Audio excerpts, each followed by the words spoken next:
Welcome to Talk Treatises. It's great to be here. We have a heavy one today, and I don't just mean heavy in terms of, the page count or the intellectual weight, though it certainly has both of those. Oh, for sure.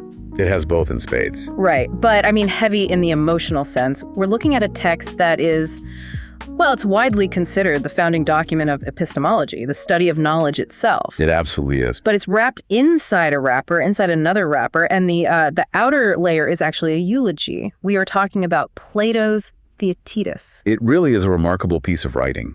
Yeah. I think when we approach Plato, especially the later dialogues, we brace ourselves for, dry, abstract dialectic. Right. You expect Socrates in a white room just hammering away at definitions. Exactly. Just logic puzzles.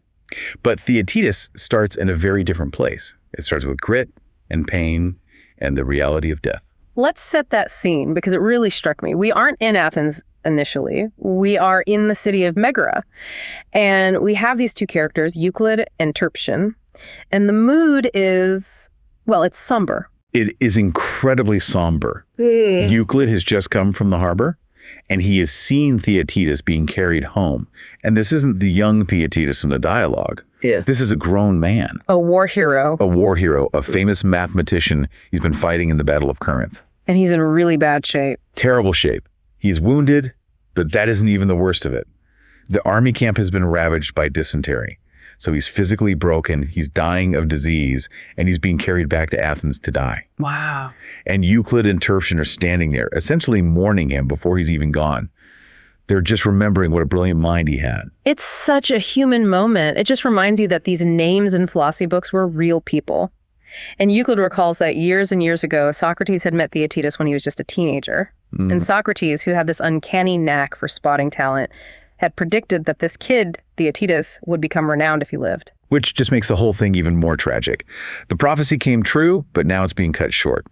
And Euclid mentions that he actually wrote down the conversation they had back then. Right, this isn't just from memory. No, he says he didn't just trust his memory. He wrote it down, he checked it with Socrates, he made corrections. So the text we are about to read within the dialogue is presented as a verified transcript of a conversation between a ghost, Socrates, and a dying man, Theaetetus. That framing just puts so much weight on the central question, what is knowledge? It gives it this urgent sense of mortality. We're about to watch a young genius wrestle with the greatest mind in Athens, and we know how both of their stories end. It's incredibly poignant. So, okay, let's peel back that first layer. We go back in time. Socrates is there. Theodoros, the famous geometrician, is there. And this young kid, Theaetetus. And it's really important to note the date of this inner dialogue. It's set in 399 BC. That date rings a bell. It should. It's the year Socrates is tried and executed. In fact, the dialogue literally ends with Socrates saying he has to leave to go face the initial legal proceedings. So you have the death of Theaetetus framing the start and the death of Socrates framing the end. The whole thing is bookended by death. Talk about high stakes. Okay, so they meet. Theodoros introduces Theaetetus as this prodigy. And Socrates, being Socrates, starts probing. He doesn't want to talk about math equations. No, of course not. He wants to talk about the mind itself. He poses the big question, what is knowledge? And this is where the trouble begins. Because as we've seen so many times, defining a concept is infinitely harder than just, recognizing it. Right. And Theaetetus tries to answer, and he does what I think any of us would do. He starts listing things. A catalog, yes. He says, well, geometry is knowledge, and shoemaking is knowledge, and carpentry is knowledge. He gives a list of examples. Yeah.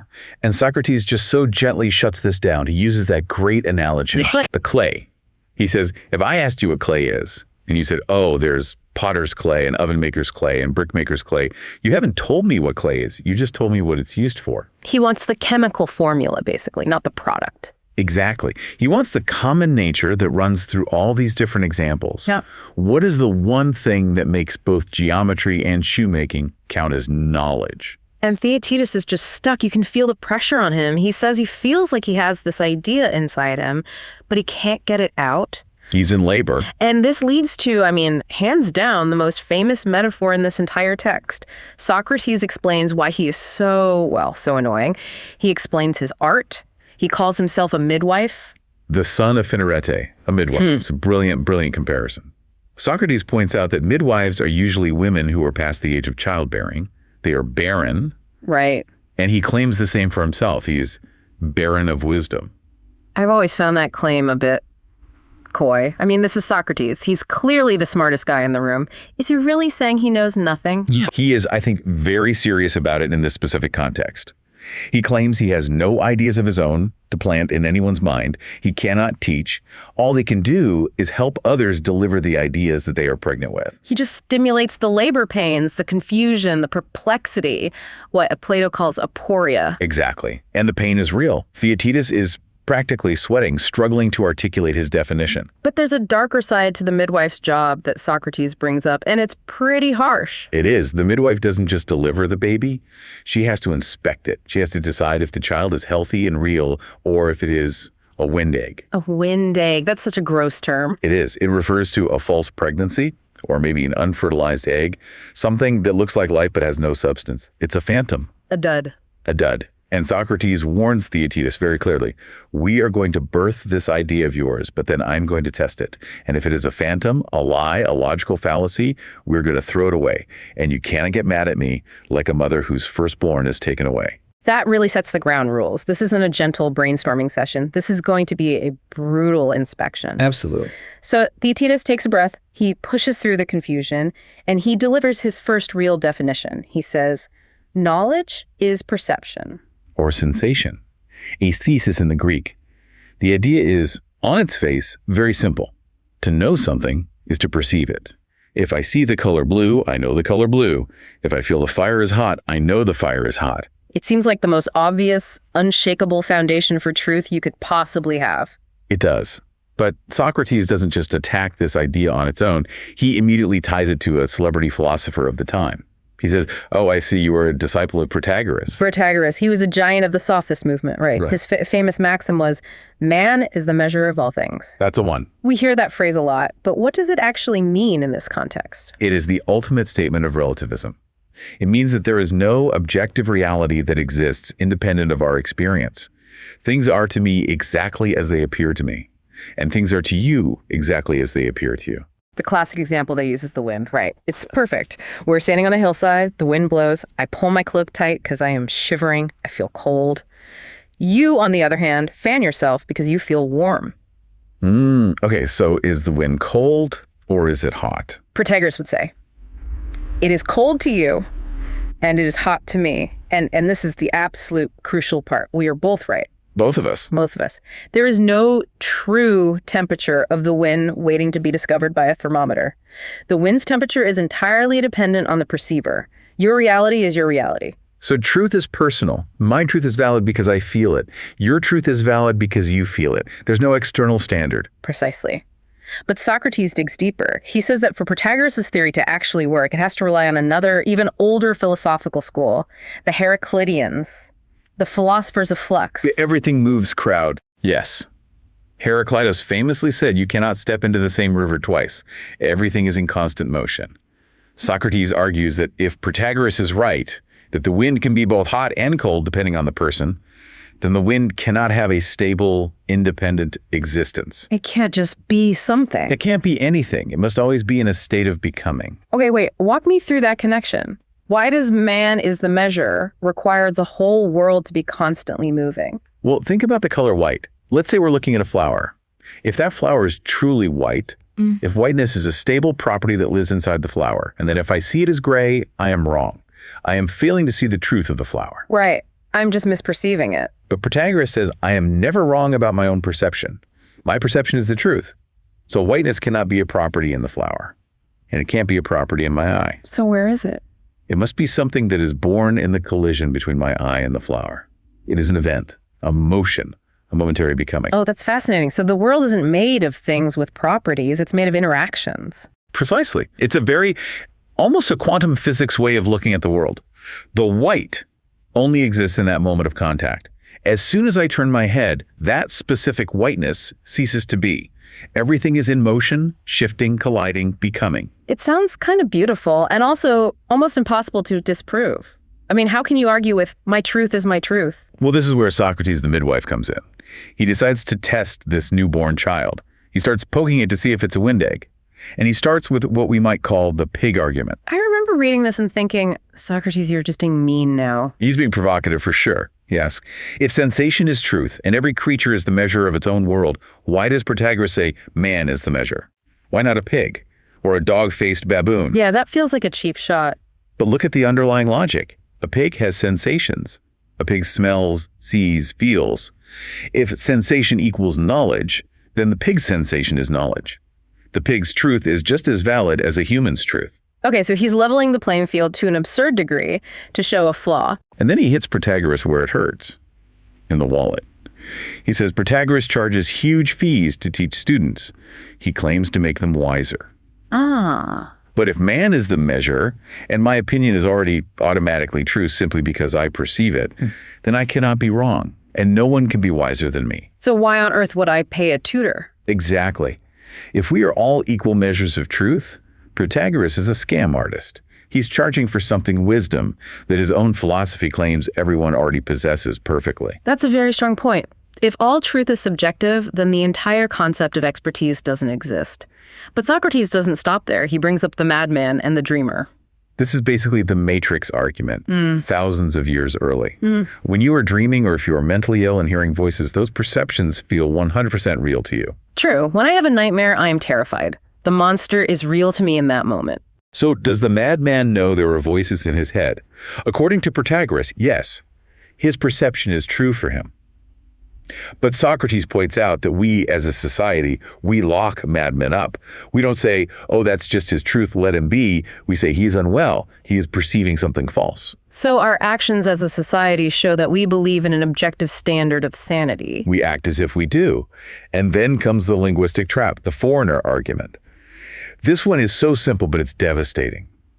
Imagine we are listening to two people speaking, say, Thracian.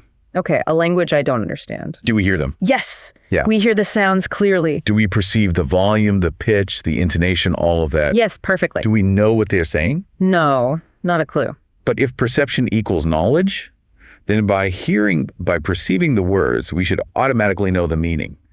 The fact that we can perceive the sound without knowing the meaning proves they are two different things. That seems like a slam dunk. The wind egg is cracked. That theory's done. Not so fast. And this is what makes Socrates so brilliant. He's incredibly fair. He realizes he's basically beating up on a straw man because Protagoras is dead and can't defend himself. Right. So Socrates decides to channel Protagoras. He gives a speech on his behalf, which is known as the Apology of Protagoras. He plays devil's advocate for his own opponent. And he does a great job of it. He imagines Protagoras saying, Socrates, you are just playing word games with pigs in foreign languages. My philosophy isn't about true and false. It's about better and worse. What's the distinction there? Think of a doctor and a patient. The patient is sick. To them, the wine tastes bitter. That is their truth, their perception. The doctor doesn't say, you are wrong, you are lying, the wine is sweet. The doctor accepts that the bitterness is real for the patient. Okay, that's their subjective reality. Yes, Sure. But the doctor knows that a healthy state is a better state. So the doctor gives medicine to change the patient's condition. When the patient is healthy, the wine tastes sweet again. Ah, I see. The doctor didn't replace a false view with a true view. He replaced a worse condition with a better condition. He changed the perceiver. So the sophist, the teacher, like Protagoras, isn't teaching absolute truth. He's more like a gardener.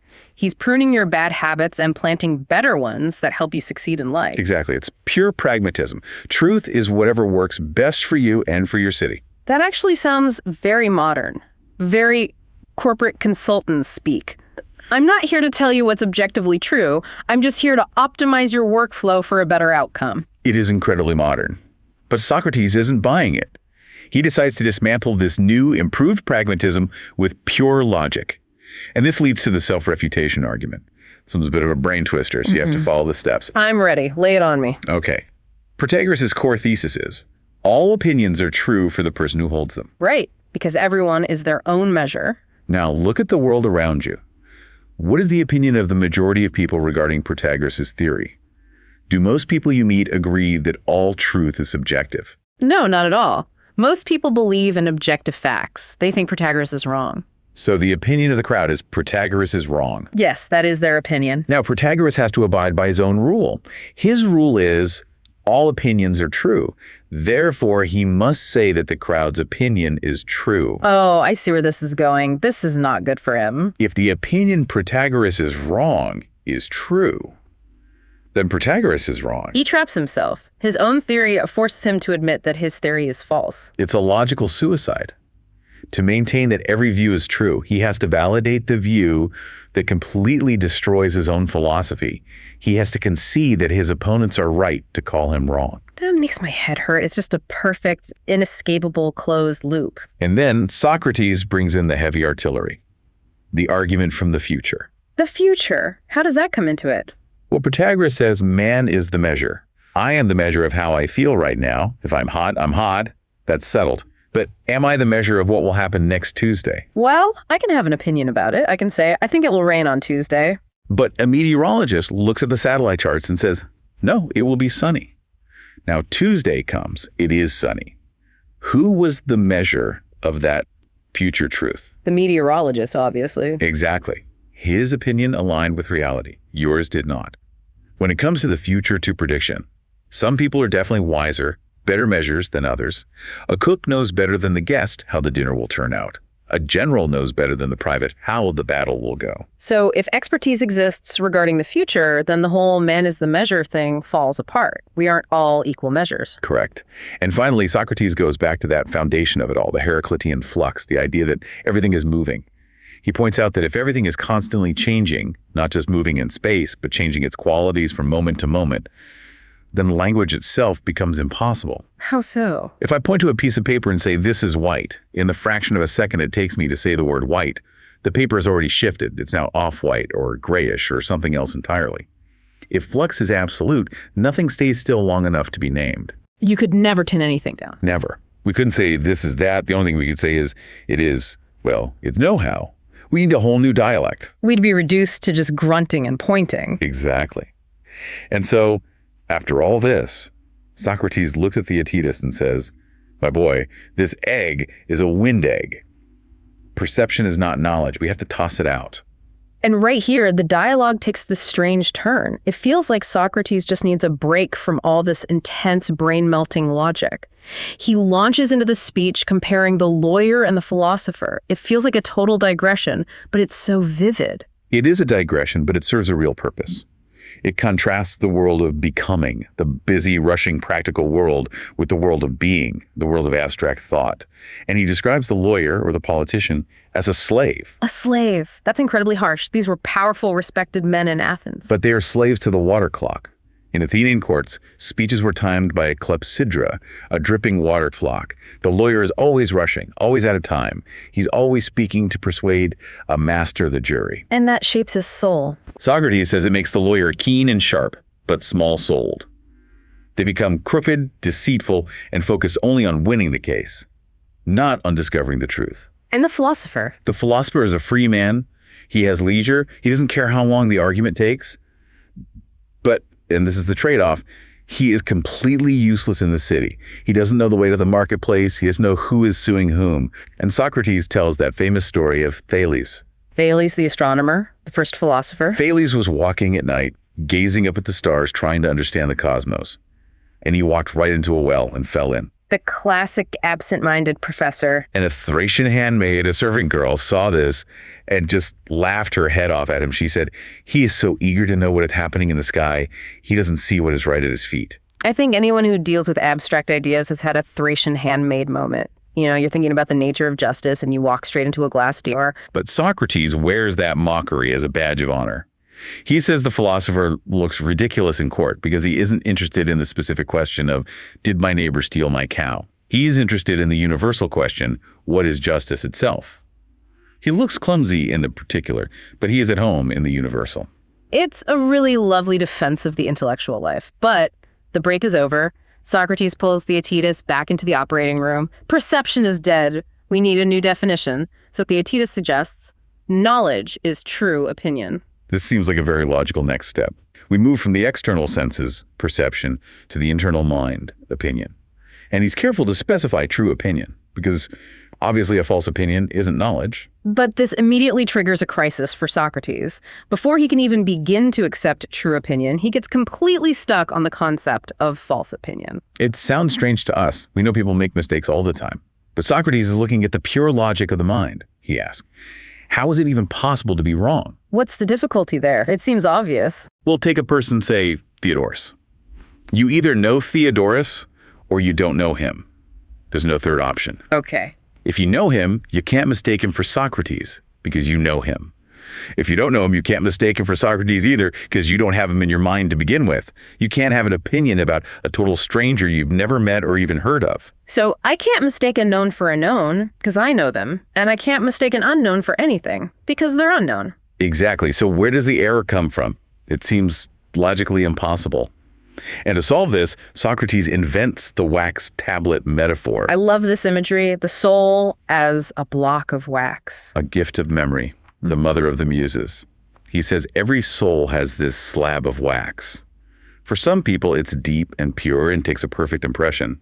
For others, it's hard and brittle and the impressions crack. For others still, it's soft and runny and the memories just blur together. So when we perceive something, we stamp it into the wax. That's memory. That's memory.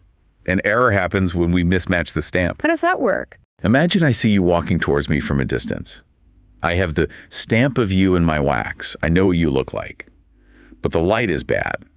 I also have a stamp of our friend Theodorus. In the bad light, I take the visual data of you coming towards me, and I accidentally press it into the wrong footprint.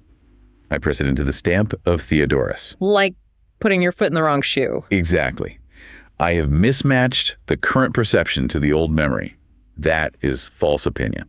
That makes perfect sense for visual errors, for misidentifying people. It does. It's a very powerful model. But Socrates is a relentless critic, even of his own ideas. He realizes his own model fails. He says, that works for seeing people. But what about mathematics? Why is math different? Because math happens entirely inside the head. There's no bad light or long distance. Take the number 11. I have the perfect stamp of 11 in my wax. I know it. I have the stamp of 12. I know that perfectly too. Okay, two distinct concepts. Now, a man calculates 5 plus 7 in his head. He's trying to find the sum. Sometimes he makes a mistake and thinks the answer is 11. Sure, it happens. But how? He holds the stamp of 11. He holds the stamp of 12. He isn't seeing anything from the outside world. He is looking directly at his own thoughts, his own wax impressions. How can he mistake the thought of 11 for the thought of 12? Does he not know the thought he is currently holding? That is tricky. If he has the pure knowledge of both numbers in the wax, he shouldn't be able to confuse them when he's just working with them internally. The model can't explain it. So the wax tablet is discarded. It's a good model, but it can't explain abstract error. So Socrates upgrades the technology. He moves from a wax tablet to an aviary. The bird cage. This is a fantastic metaphor. And it's all about the distinction between possessing knowledge and having knowledge. Run that by me. What's the difference? Imagine you have a winter coat in your closet. You possess it. Yeah. You own it. It's yours. But if you aren't wearing it right now, you don't have it on you. Okay, that makes sense. Possess versus have in hand. Socrates says the mind is like a giant cage, an aviary. When we are babies, it's empty. As we learn things, we catch wild birds. These are individual pieces of knowledge, and we throw them in the cage. Now we possess them. They're ours. But they're all flying around loose in there. Right. It's chaos. Now, when we want to use a piece of knowledge, say the answer to 5 plus 7, which is 12, we have to reach into the cage and catch that specific bird. That act of catching and holding it is having it. And the error happens during the hunt. Exactly. The cage is chaotic, thousands of birds flapping around. You reach in for the 12 bird, but in the flurry of wings and feathers, you accidentally grab the 11 bird. You pull it out and confidently say the answer is 11. You possess the truth, but you grab the error. That is such a vivid way to describe being flustered or making a slip of the tongue. You just grabbed the wrong bird. It's not that you didn't know the answer. It was just inaccessible in that moment. It is an elegant model for that kind of error, but Socrates, being Socrates, destroys this one too. Of course he does. What's the problem this time? He asks, when you grab the 11 bird, you are holding it in your hand. You are looking right at it. It is a piece of knowledge. It's a knowledge bird. How can holding a piece of knowledge make you ignorant? How can you mistake it for 12? If I know what the bird is, I should know it's not the one I was looking for. Right. If I know what an eagle is, I can't think it's a pigeon while I'm holding it in my hands. To explain this error, we'd have to say that maybe we have ignorance birds flying around in there too.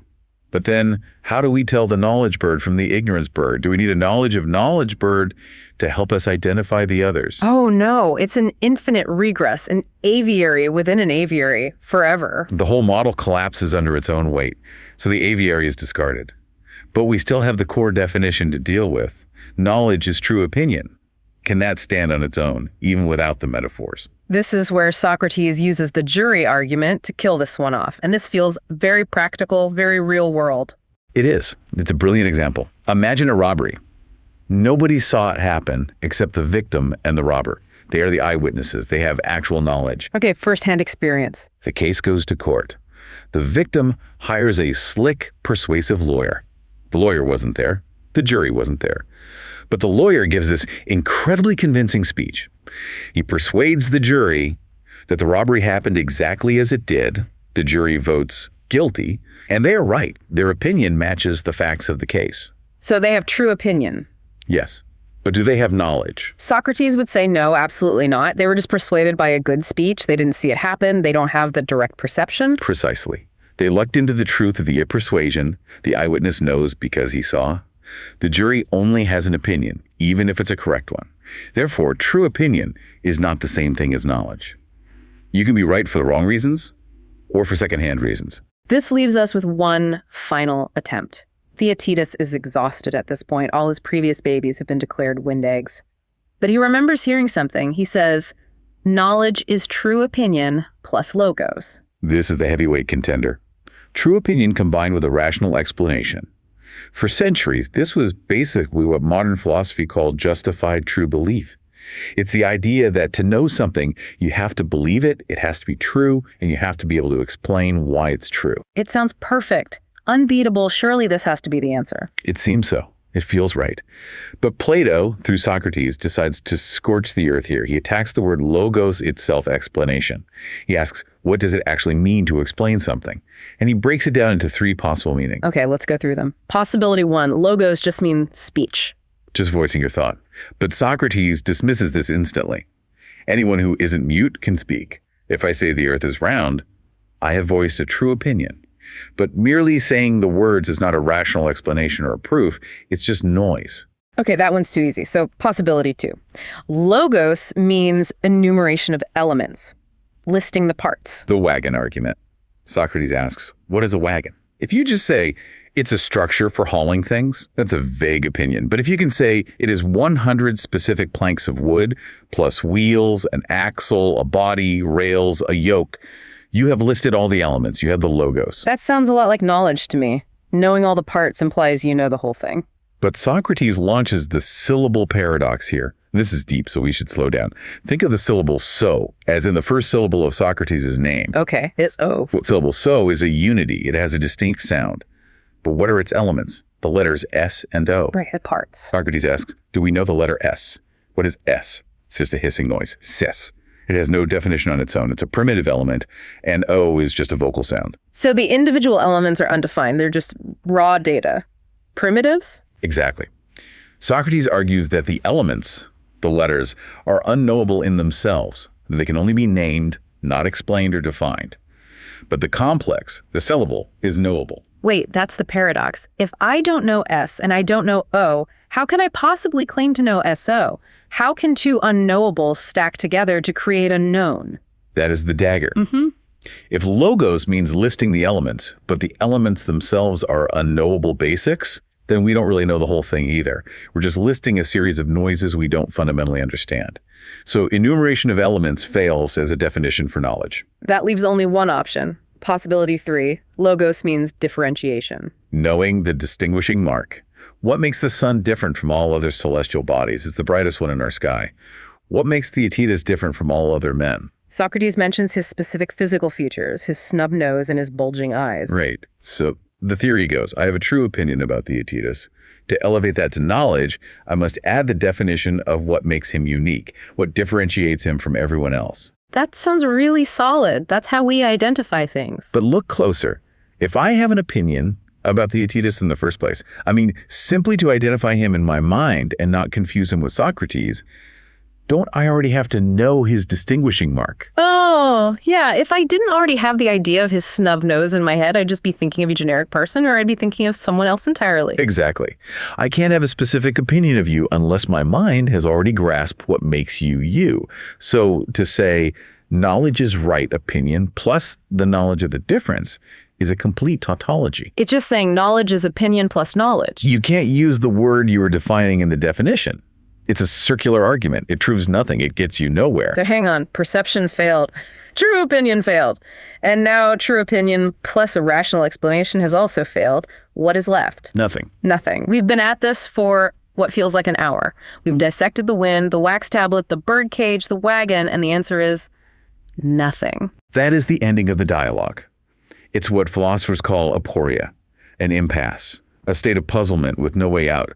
Socrates looks at the young, exhausted Theaetetus and says, well, my art of midwifery has delivered all your ideas, and every single one of them was a wind egg. We have to throw them all away. That feels absolutely devastating. Theaetetus must be crushed. All that work for nothing.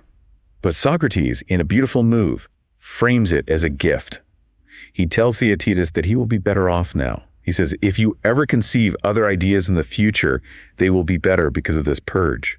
And if you remain barren, you will be gentler and less arrogant, because you will not think you know what you do not know. Intellectual humility, that's the real prize. It is the only prize Socrates ever promises. And then, just like that, the reality of the world crashes back in. Socrates says, and now I must go to the porch of the King Archon to meet the indictment, which Miletus has brought against me. He walks off the page to go to his trial and his death. It's such a haunting ending. He completely deconstructs the mind, finds no solid ground for knowledge, and then walks off to die for the sake of a truth he couldn't even define. But even though they failed, surely they accomplished something. This wasn't just a waste of time. Oh, absolutely not. They cleared the ground for 2,000 years of Western philosophy. They destroyed the lazy idea that my truth is as good as your truth. They developed complex models for memory and error. They anticipated atomic theory with the letters versus syllables argument. They didn't build the house of knowledge, but they dug the entire foundation. Which is a perfect segue, because now we're going to try to build some precarious, futuristic structures on top of that foundation. It is time for our favorite segment, Thought experiments. Disclaimer, as always, these scenarios are for entertainment and educational purposes only. They are designed to test the boundaries of the text we just discussed. Please do not attempt to install a metaphorical aviary in your frontal lobe. So what have you got for me today? Experiment number 1. I'm calling it the Neuralink aviary. I like it already. Okay, so Socrates described the aviary. We possess knowledge birds in the cage, but we only have them when we catch them. Let's imagine a near future where we have a direct brain-to-cloud interface. So my cage, my aviary, is basically the entire internet. I possess all of Wikipedia. Exactly. It is physically accessible to your neurons at the speed of thought. Now imagine a hacker or a state actor introduces a subtle mock bird virus. It creates deepfake entries, false data that look and feel exactly like real knowledge birds. Okay, so misinformation is now indistinguishable from information. Right. Now, you're a surgeon. You need to perform an emergency appendectomy. You reach into your cloud aviary and you download the appendectomy bird. But it's a mock bird. It has a tiny, almost imperceptible flaw in the procedure. However, you don't know that. You execute the surgery based on the flawed data. What happened? The patient survives. The surgery, for all intents and purposes, works. This brings us right back to the jury argument and the problem of true opinion. Exactly. You possessed what we could call a functioning ignorance. You didn't know the surgery because the data you used was flawed, but the result was successful. In a world where we offload memory to the cloud, does knowledge in the Platonic sense even matter anymore? Or is functioning data enough? That is a chilling thought, because if the patient survives, we praise the doctor as a genius. But Plato would say the doctor is profoundly ignorant. It suggests a future where we could build an entire civilization that functions perfectly, maintains its bridges, cures its diseases, but where nobody actually understands why any of it works. We just become operators, blindly passing these mock birds back and forth. We all become the jury, forever convinced by persuasion, but never the eyewitness to the truth. Precisely. Okay, let's do another one. Experiment number 2. The Protagorean AR. Back to man is the measure. I'm intrigued. Let's take it literally. Imagine augmented reality glasses that are programmed to validate the user's every bias. They use a powerful AI to edit the visual and audio feed of reality in real time to match your beliefs. Okay, so a bias confirmation machine strapped to your face. Exactly. If you are feeling sad, the glasses automatically filter the sunlight to look gray and overcast. If you hate a certain politician, the glasses subtly warp their face to look more predatory when you see them on TV. If you believe the economy is crashing, the glasses highlight every piece of trash on the street and digitally erase the luxury cars driving by. So we are technologically enforcing Protagoras' maxim. The world literally is as it appears to you. Now, you and I are standing in the same room. My glasses are set to utopia mode. Yours are set to dystopia mode. I see a beautiful palace. You see a crumbling ruin. And we immediately start arguing about the nature of the room. Protagoras says we are both right. There is no real room. But here is the Socratic test. I try to sit on a chair that my glasses render as a pristine, solid gold throne, but your glasses render it as a pile of splintered, rotting wood. What happens? Well, if the chair holds you up, then my glasses are wrong. There's an objective reality that breaks the spell. But what if the glasses are more advanced? What if they can also stimulate your nervous system? What if they can make you feel the splinters as I sit down, even if I'm comfortable? If the simulation is that complete, then we are completely trapped in our subjective worlds. There's no way to adjudicate. But Socrates would ask the killer question: who wrote the code? The coder. The programmer. The coder is the only one with knowledge. The coder is the true measure of this reality. The users are just trapped inside a digital wind egg. It suggests that in a future saturated by augmented reality, objective truth might still exist, but it would be hidden away in the source code, completely inaccessible to the user living inside the system. That is a terrifying thought to end on. We might be living in someone else's wind egg right now. We might be. But as Socrates taught Theaetetus, the first step to wisdom is admitting we don't know for sure. Well, my wax tablet is completely full for the day. This has been a real workout. Unnecessary one, I think. Thanks for listening to Talk Treatises. Keep checking your wind eggs. Get